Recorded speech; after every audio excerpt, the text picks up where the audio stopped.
नीटच्या परीक्षेचा पेपर फुटल्यामुळे लाखो विद्यार्थ्यांचं अतोनात नुकसान झालंय आणि या सगळ्याला भाजप सरकार जबाबदार आहे असा आरोप करत साताऱ्यामधल्या कराडमध्ये युवक काँग्रेसनं आंदोलन छेडलेलं आहे।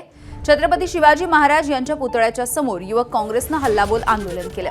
या आंदोलनाच्या वेळेला पंतप्रधान नरेंद्र मोदी, भाजप सरकार आणि केंद्रीय शिक्षण मंत्री धर्मेंद्र प्रधान यांच्या विरोधामध्ये जोरदार घोषणाबाजी करण्यात आली। तसंच केंद्रीय शिक्षण मंत्री धर्मेंद्र प्रधान यांचा फोटो फाडून तो पायाखाली तुडवण्यात आलाय। 20 लाख दो पेपर लीक करू अशी घोषणाबाजी देखील यावेळेला करण्यात आली आहे।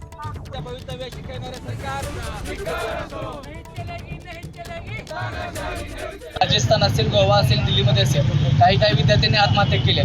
याला जबाबदार कोण आहे? याला जबाबदार एकच आहे, याला जबाबदार बीजेपी सरकार आहे। जे NTA आहे, नॅशनल टेस्टिंग एजन्सी, याला कोण पुरवठा करतंय? याच्या पाठीमाग कोण आहे? तर याच्या पाठीमाग सरळ आपल्याला कळतंय की बीजेपी सरकार आहे। तर गेल्या आत्ताच आबनवी सरांनी सांगितले की गेल्या 10 वर्षात 79 पेपर फुटले। हे पेपर लीक सरकार आहे का? मग काय चाललंय सरकारचं? सरकार जबाबदार घेण्यात आले। ABP माझा, उघडा डोळे बघा नीट।